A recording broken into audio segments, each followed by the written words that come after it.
My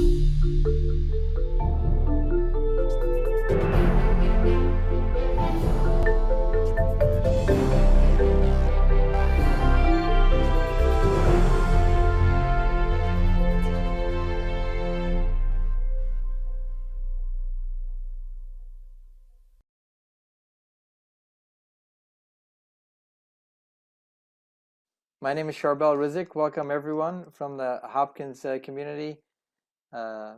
I'm here to tell you about Oculi. It's a Hopkins startup, commercializing technology that has been developed over the years between the School of Engineering and the Applied Physics Lab. I hope everyone had a good holiday weekend and looking forward to a good and interactive discussion. Everyone can ask any questions at any time. Please post it to the chat box. So I wanted to start out by telling you a little bit of history, I guess, what motivated the technology in the first place. My first venture into autonomous systems was in the early 90s. We developed, in fact, the first four-rotor UAV. And when we needed to put a camera on board, we actually needed more than one, but nonetheless, the complexity tremendously and quickly increased on the system. We needed a lot more processing and power when we went from using ultrasounds and basic RF sensors to using a camera-based sensing. And then we moved on to more AI stuff with underwater submarines, and the same problem occurred again. Every time you have a vision sensor, it generates a lot of data, and then it creates it gives you more data. So there's the problem of having more data comes with that. And I moved on to really bigger and more complex systems in industry, and the same problem kept chasing us around. Every time you want to put more smarts or provide more intelligence, really, for a system, you would go towards camera-based or a vision type sensor, and then you end up with the same problem. And I'm going to tell you really in a second what that problem that we kept chasing really personally around, as well as a lot of people who have actively played in this space. Again, I moved on to Johns Hopkins between the School of Engineering and the Applied Physics Lab, and the systems that I worked on, whether they're big or small, if they need smarts and they need vision technology, the same problem. It gets complex, it gets slow and inefficient very quickly. And I'm going to give you just a kind of a simple example of the two problems that I've hinted to so far. Right? Vision technology comes with a penalty on power and latencies at the end of the day, because the sensors, they generate a lot of data, and you're trying to extract information from them very quickly. And yet, they don't operate very fast to start with. So that's kind of the dilemma that we've been in for many years. So I'm showing you an example of, let's say you're trying to catch that water drop and you have a 30 frames per second camera. You'll basically have a hard time catching that water drop because it will show up only once in the frame, and it will show up at a different location in the frame. Now, if I can give you better vision, if I give you a camera that runs at 1,000 frames per second, you can catch that water drop very easily. But if you have a camera running at 1,000 frames per second, then you need a supercomputer to be able to, and a superhighway for data as well, to be able to capture that, process it in real time, transfer it to a position of the water drop, and then catch it. Now, cameras have the opposite problem. So on one hand, I just showed you that most of the cameras deployed today are slow, relatively speaking. They're also very inefficient when it comes to the amount of data they generate. So these are now 4Ks and beyond, high definition cameras deployed everywhere, and they're generating tremendous amount of data. In this case, it's an intersection. Now, if I switch over quickly and I show you that even at that intersection, and it's busy, you got cars going by, you got humans walking, pedestrians, still the amount of data that's actually relevant is still relatively small. In fact, if you're watching that, the bandwidth on the top right, you can see that a lot of times it goes below 10%, and sometimes it goes really pretty close to zero when nothing is happening. And so in a nutshell, you've got basically with imaging technology, you've got two problems. They're slow for, when you actually need them to run faster, and they generate a lot of useless data that's not really relevant for a lot of the applications that are being deployed for. So the latency, or the fact that they're slow, you end up with a problem like you're seeing here. This is a test that was done by AAA not long ago, and you can tell, right? You and I can drive the car very easily, and obviously we can stop the car much sooner, and we don't have that problem. And yet the technology that they have developed and deployed on some of these cars is still slow for this kind of an application. Now, to go back to the amount of data that these sensors generate that are not really relevant, I want to just show you a quick example on the power consumption growth for data centers. And all of us are obviously getting newer phones, newer iPads, whatever, that have higher and higher camera resolutions. We take pictures and videos indiscriminately, right? And then everything goes up to the cloud, and we think it disappears. It doesn't really disappear, and it's burning a lot of resources in the process. And again, as I showed you earlier, the amount of relevant information in any image, in any video, can significantly be reduced without actually losing any information. And if you don't believe me, let's just take a quick look on human vision. Okay, you've got a similar analogy with human vision than what we are deploying now in various applications. You have the eye, which represents kind of the camera node, and then you have the brain, which is the external processing, and then you have, eventually you extract information to do action from it. The eye, for example, has at least 100 times more resolution than a good camera today. Yet it only sends very little information to the brain. In fact, the data link between the eye and the brain is limited to about 10 megabits per second. And you can see the eye has the capacity to generate a lot more data. But the eye does a lot of parallel upfront processing to reduce tremendously the amount of data that is sent to the brain. And then the other aspect of the human vision that it makes the architecture very efficient is the bidirectional communication link. So the eye isn't always doing the same thing, and the brain isn't always asking for the same information either. So they're optimized in working together. We do everything that we do right now. Like, I'm talking to you, I'm looking at my screen, you guys are looking at me as well. You're processing everything that you're seeing, and it's happening in real time, and it's only consuming milliwatts. That's the efficiency of human vision. And we have been trying to move technology in that direction for many years.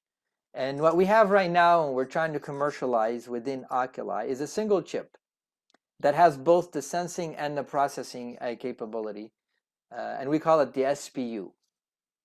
And that single chip right now, if you deploy it in a vision application, has the capacity to generate what we called vision intelligence earlier. That's really what the eye outputs to the brain.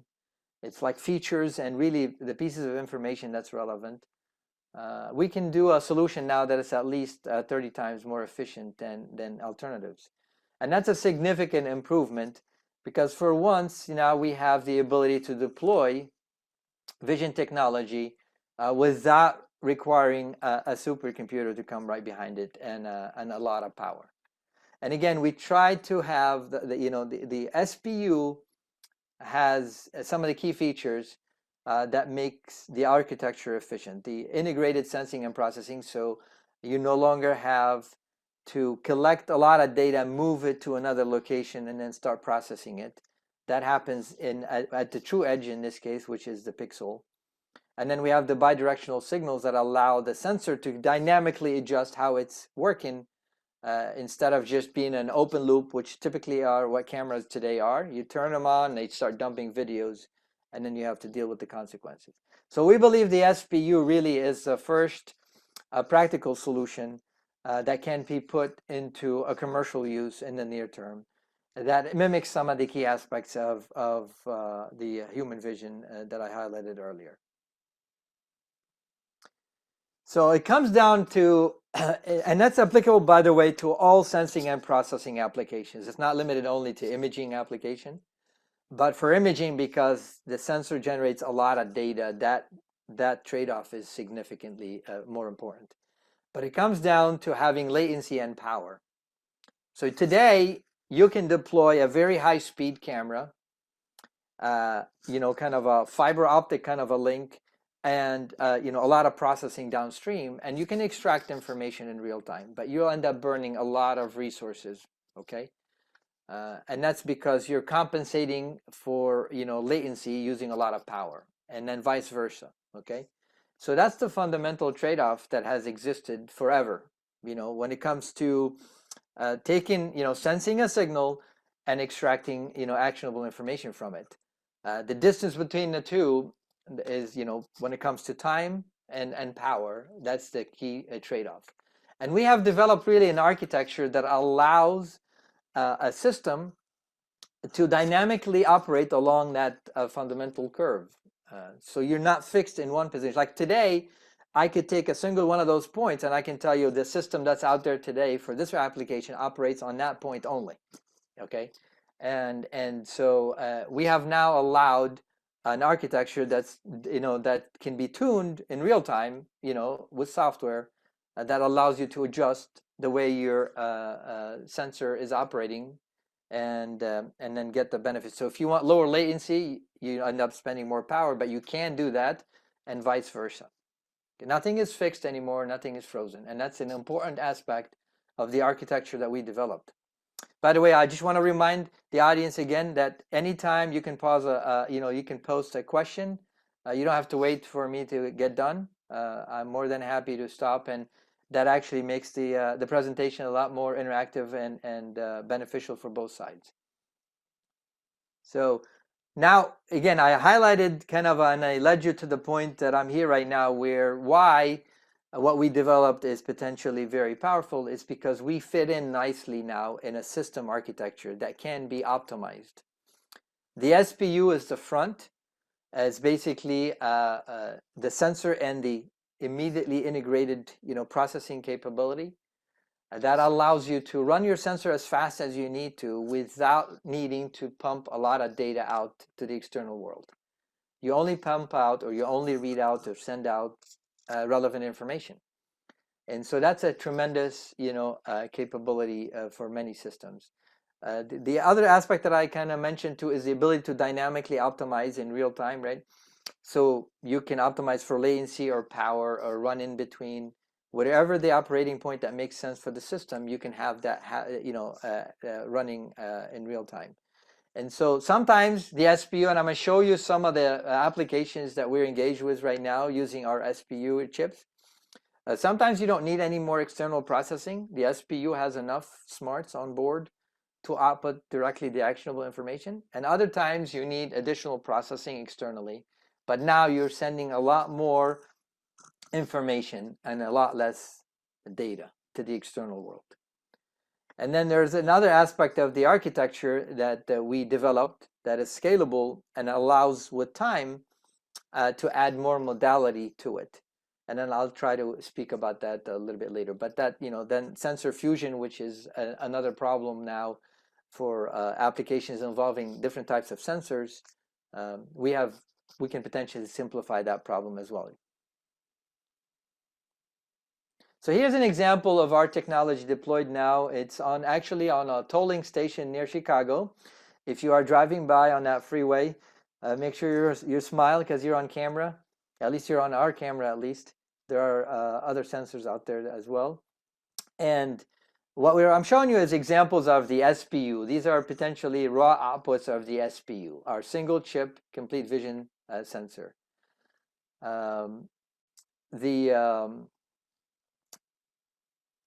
And the first one is the full frame video, which you can get from any typical camera today, and that's the giga kind of a bytes per kind of an output you get. Then we can start tuning in the sensor to generate only, for example, changes. So that's the second video from the left, and you get about 30% bandwidth there. So you save about 70% of the bandwidth. Yeah, you don't have to read out. But then we have more smarts really in our SPU to allow you, for example, to get something that looks like the edges. And now we reduced the bandwidth by 97%. So we're only getting 3% output out of the sensor. And you can see that's enough for you and I to tell that's a car that's actually driving by, and you can tell even a little bit more features out of it. And that's only 3% of the data. The last signal that even, is more powerful is where we output the signal that that particular customer cares about. It's a tolling application, and in the US they charge you based on the number of axles in your vehicle. So we actually output the number of axles only. So the spikes that you see, or the pulses that you see on the last video on the right, now you're talking about few bytes worth of data. That's all the customer needs. However, if they need a full picture of the car, they have that as well, because they actually need that information for auditing purpose. So all of a sudden now we have only one sensor versus what they do today. They have a conglomerate of sensors to do that simple job, which is count the number of axles, figure out which vehicle, and send them the bill. We can now converge all of that to a single SPU chip. And that's kind of an example and the power of this technology. I did actually get a question. Thank you for posting it. I'll read it out loud in case the audience can't see it. Can paired oculi create binocular vision with fusion versions and versions, just monocular vision? No, in fact, I'm assuming you're talking about stereo vision in this case.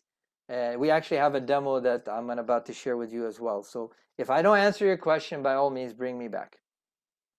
But again, this is actual now demonstrations that we're doing with chips on hand. So that I want to make sure that you know that this startup actually is further along than a typical startup in our for our lifetime. Here we're doing a gesture tracking and for a touchless screen. That's one of our current pilot projects with a large global company. And in fact, you're looking at one of our engineers, Chad. He actually is a Hopkins graduate. He took one of my classes, and he's our number 3 employee in the startup. And we're looking to try to recruit more Hopkins talent soon enough. But what he's showing basically is that our SPU chip now is capable of tracking his hand and recognizing when he actually selected something on the screen. And so that's kind of the application that today, if you want to do that, it really involves a lot more resources. It will involve a camera that can run at least in the hundreds of hertz and the ability to process that in real time and extract the information that you need. And we're doing that now with less resources.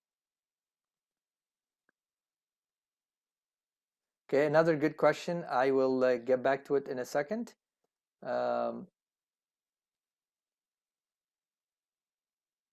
So more examples here of applications. We have eye tracking that we did that for another customer. We have similarly just kind of a scene, we call it a scene analytics or user analytics. The person walks up to a screen, let's say an advertisement screen somewhere on the side of the road, on the sidewalk, and then we can, track what that person is doing, how long they're looking at the screen, what part of the screen they're looking at. So you can imagine that, that someone can monetize that. And in fact, the customer we're engaged with right now has that interest in mind. One thing I want to highlight here that we can do this anonymously. I'm showing you the various outputs of the SPU, starting with a full frame all the way to minimal information and anything in between. We can block the full frame from ever leaving the SPU, so we never have to worry about privacy or anyone hacking later on between the camera and the processor, which is what people have done in the past. In our case, we can leave the full frame out, and then you can see there's enough information there to generate the analytics that people would be interested in without ever identifying the person. Okay, so again, these are all examples that we're doing now with some of the companies we're engaged with. So there are some really large companies out there that we're working with, and AR VR is an area that's very adjacent to what we're working on right now, and we're going to be targeting it next. So a lot of these headsets, they do two things. They try to track your gesture, your hand gesture, as well as your eye, and I've shown you examples of where we can do both very effectively. Again, in a headset, you're limited by, you want things in real time because people don't like lag. They get dizzy. but you're also limited by power. Everything is battery powered, and people just want to put the headset on and use it for a period of time without having to either keep it plugged or having to recharge. Okay. Again, more examples of the power of this technology. In this case, this is an IoT application. Everybody wants to use cameras for the obvious reasons. Cameras generate more information than other types of sensors, but privacy is an issue, as well as the amount of power and data that they generate and they require. And so we can potentially solve that problem, because now you can put the SPU, again, the left video being the full frame, you can leave behind. You can just focus on the middle outputs, as well as the one on the right. In this case, basically, you can see enough information, that would be relevant to people. And then again, the signal on the right is something we can output from the SPU as well. So if they don't want, if 3% of the bandwidth is still too much for the network or the destination the data is going to, we can reduce it significantly beyond that. I'm still going through the applications, and I'm going to go back and start answering the questions that I'm seeing on the chat. So this is the stereo application. I think it's related to the first question that was asked. And now we have two SPUs side by side, and we are basically in real time collecting data on the scene, and we are generating depth off of that truck that you're seeing going by. And you see the depth output actually on the last output on the right.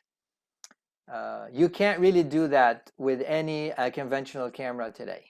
Certainly not within the efficiency that we can, and the accuracy that we can, and the speed. So here we're running it at, I think 500 hertz or 700 hertz. You're getting actual depth output that's relatively accurate, and then for someone to generate that kind of a performance, they need some of the IP that we have. There's just no way around it in generating that level of precision and low latency and the efficiency that we do it with, without actually needing the IP that we have. I want to show you a cool example that actually I personally got excited about. So we are working with a large company that wants to deploy the SPU for intelligent transportation systems, for traffic monitoring, similar to the tolling example I showed you earlier. But one of their largest markets is actually Southeast Asia, and they were joking with us, saying, we have major problems with flash floods on the roads.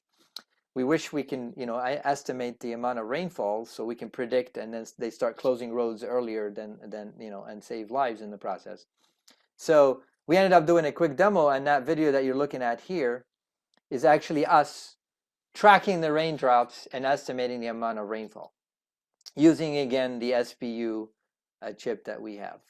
And it turns out that flash floods is actually a concern even for the US.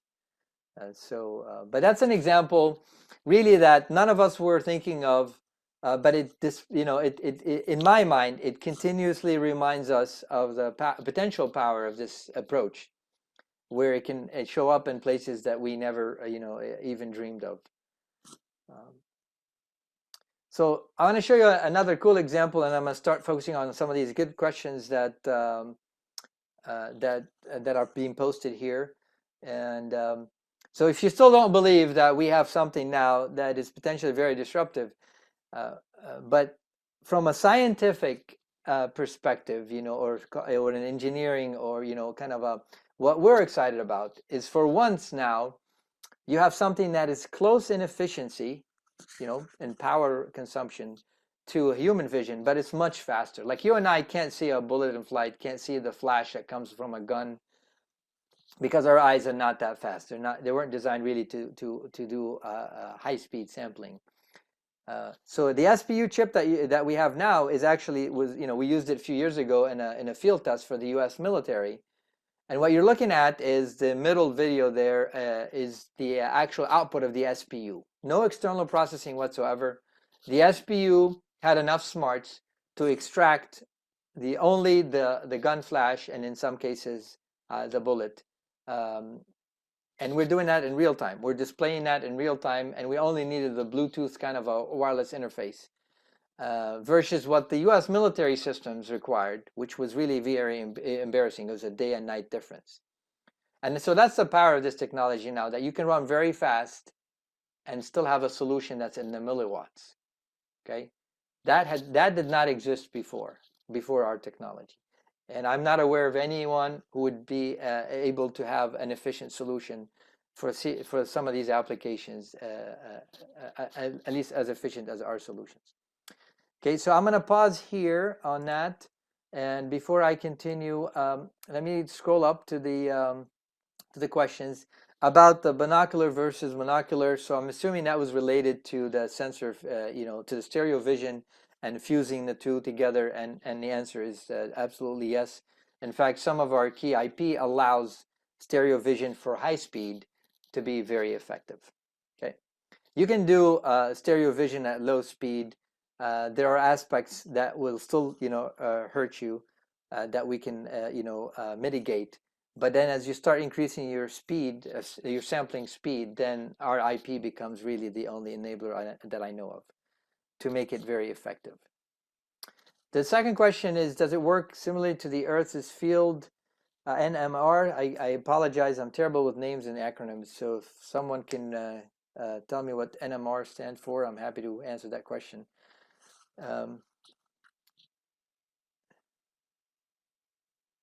Yeah, so it is, essentially we are deploying smarts all the way down to the pixel level, and we only output information from a particular pixel if it's determined to be relevant. So we have a selectivity function, really is something that you program into the SPU that allows only a certain pixels that meet that criteria to be read out. And then whenever you need more pixels, you can get those. Whenever you need a full frame, you can get those as well. Okay. What type of processor is it using?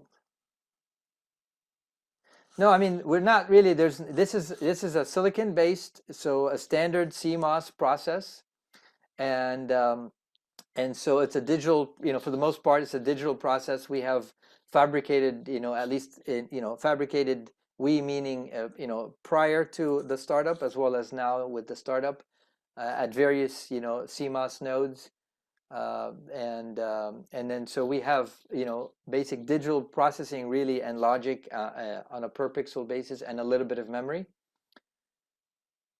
And so the speed that we get really is in the fact that we process right at the true edge, which is the pixel, before we move any data, right? So everyone else today, if you look at any solution involving imaging technology, it involves moving lots of data first and then applying some selectivity to it. We do selectivity first and then move a lot less data second. That's really where we, provide a lot of gain in both power and latency, okay?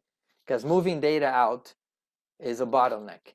You have a two-dimensional sensor that is generating in real time. Every pixel is generating a signal, and all the pixels are generating signals at the same time.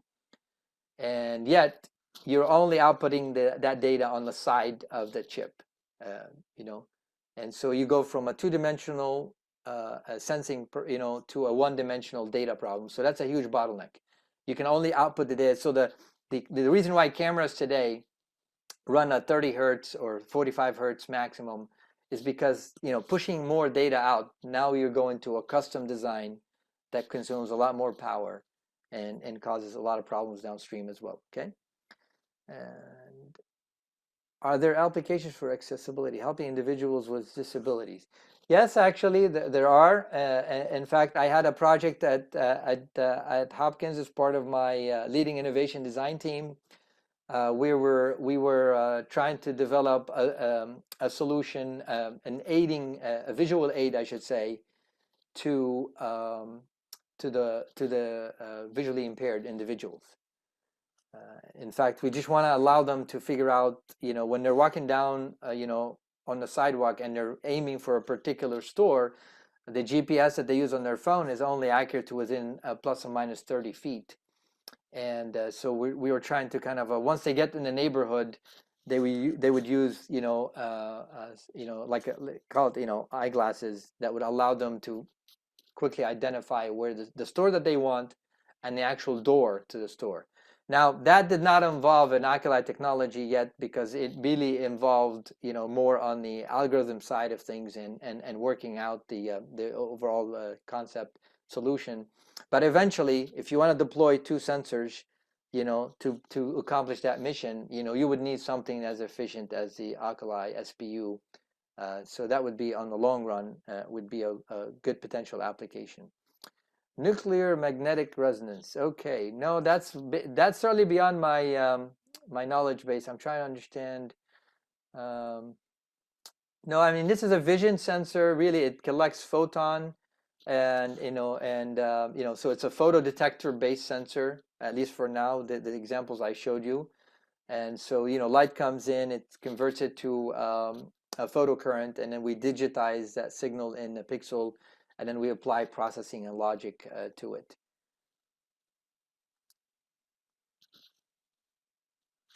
Yeah, I mean, that would be ideal. Another good question that, about mapping the chip, with brain implants. Again, these are all the future, capabilities that we would love to see happening.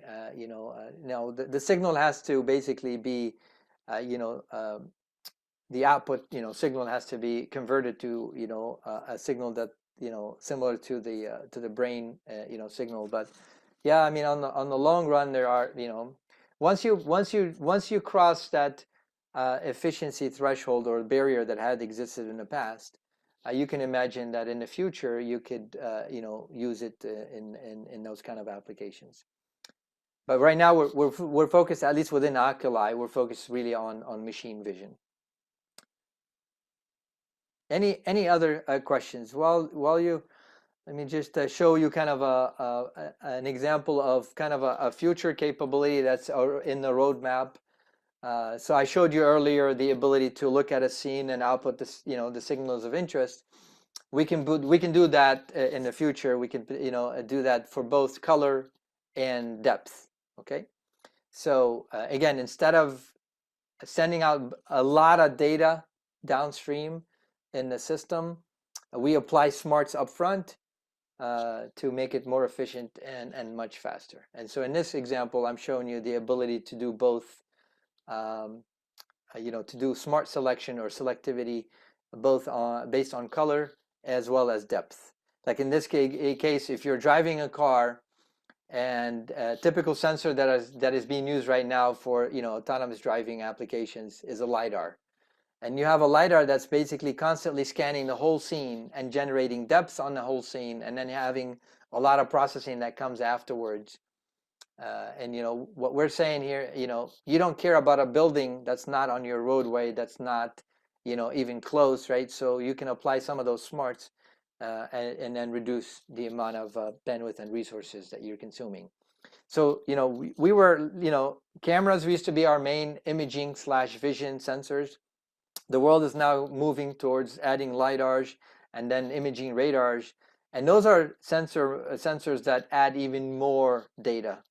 So if we had a problem with cameras running at 30 hertz, we have even a bigger problem when these sensors come online, at least in large scale. Again, just to make sure that you are aware, as far as the startup is concerned, we have a product on the market today that we have sold, and we continue to market. It's a we call it a vision intelligence platform, and it has the SPU plus additional memory and processing on the board itself. It is available, and so we are at a more again, we are benefiting from years of research that has taken place, and we are trying to commercialize some of the more mature aspect of that technology. And that's pretty much kind of the main story I have that I want to share with everyone. And I see one more question here. The question is about the cons and limits of the SPU chip. Very good. Because you can't always have your cake and eat it too. Then we would be violating physics. The main downside to the SPU architecture, I should say, is the fact that we are putting more in the pixel, right? So we are consuming a little bit more silicon on the same chip than versus a typical sensor chip. But we believe that the trade-off is significantly in our favor when you start looking at the whole system level, not just at the sensor chip. So if you look at a camera sensor chip today, the pixel size, the pixel pitch is going to be smaller than the one that we're making in the SPU, because we obviously are putting more transistors in the pixel. We are putting more smarts in the pixel real estate.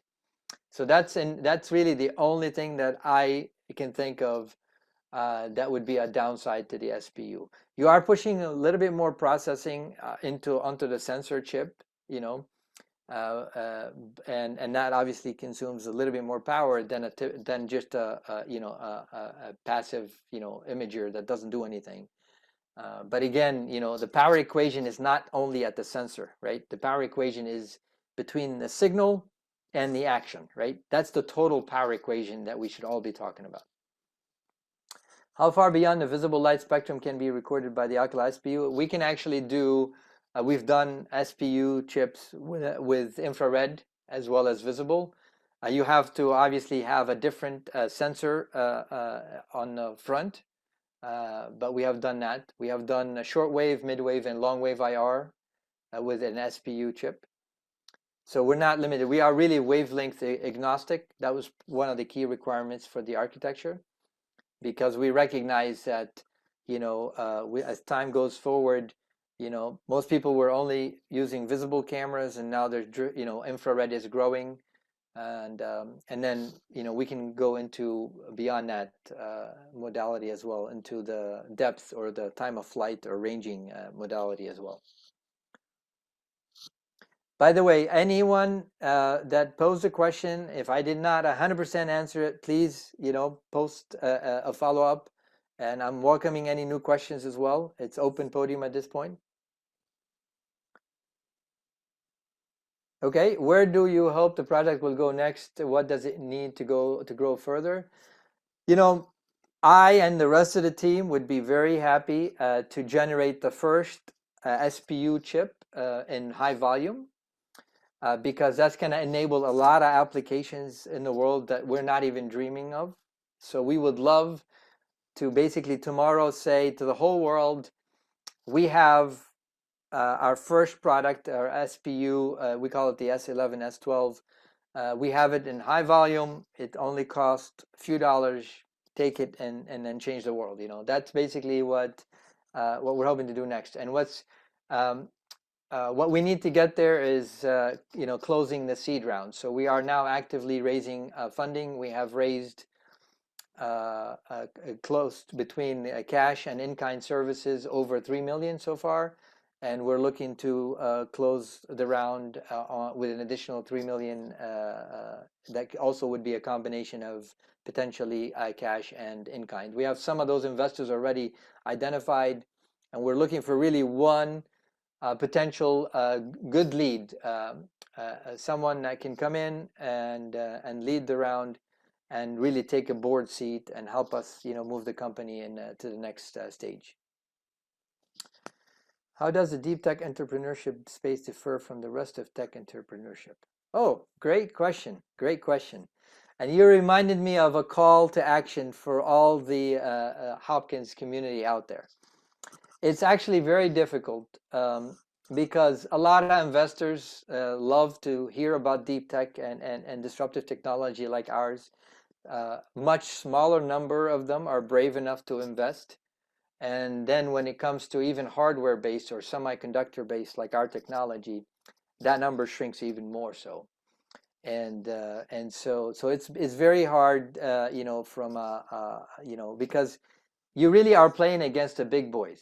So a startup like ours, there's no debate that we have a disruptive technology. We have talked to a lot of people at various levels in different companies, and everybody nodded their heads, right? But in order for us to produce that chip, right, at a low cost, to allow the masses to have access to it, right, we need the right partners. We need the people that have a lot of sway, and so for a deep tech company, that would be, so raising funding is one, and then finding the right partners, because you are competing against the elephants in the room, and so those are the two challenges that I have at least experienced with my time helping on the startup. Now that brings me to another challenge that is actually more relevant to our company and the East Coast based companies. It's unfortunate, but and I don't know why, because there are really good engineering schools in the Baltimore, Washington area, starting with the Hopkins Engineering School. Um, but most investors unfortunately reside on the West Coast, and the first question they ask is, when you moving the company to the West Coast? So unfortunately, we need to break, and I need really your help, because many of you probably are in different places of the country now, and we need to be able to break through that barrier, because that's been limiting for us as well. Trying to get a West Coast investor to invest in an East Coast company, specifically in the Baltimore, Washington area, has been challenging as well, and we got a lot of feedback on that.